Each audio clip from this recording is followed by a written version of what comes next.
यवतमाळ जिल्ह्यातील नवीन घडामोडी पाहण्यासाठी आजच आमचा MH29 मीडिया या चॅनलला यूट्यूबवर सबस्क्राईब करा आणि बेल आयकॉनला प्रेस करा। MH29 मीडिया, बातमी आपल्या गावाची।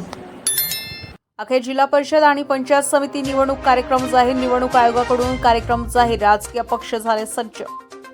राज्यातील ग्रामीण राजकारणाच्या दृष्टीने अत्यंत महत्त्वाच्या असलेल्या जिल्हा परिषद व पंचायत समिती निवडणुकींचा कार्यक्रम अखेर राज्य निवडणूक आयोगाकडून जाहीर करण्यात आला।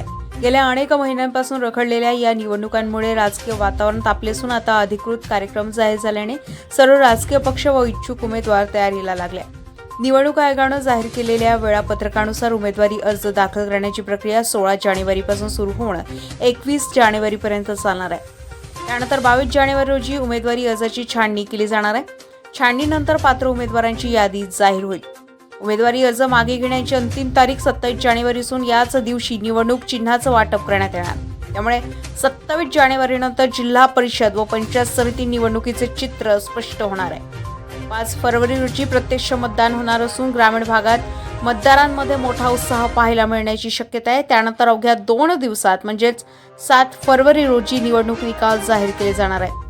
या निवडणुकांमुळे स्थानिक स्वराज्य संस्थांमध्ये नव्या नेतृत्वाला संधी मिळणार असून अनेक ठिकाणी राजकीय समीकरण बदलण्याची शक्यता वर्तवली जात आहे। सत्ताधारी आणि विरोधी पक्षांकडून जोरदार तयारी सुरू असून गावागावात प्रचाराला लवकरच वेग येणार आहे। MH29 मीडियासाठी इरफान रजा, प्रशिक मुनेश्वर, आर्णी।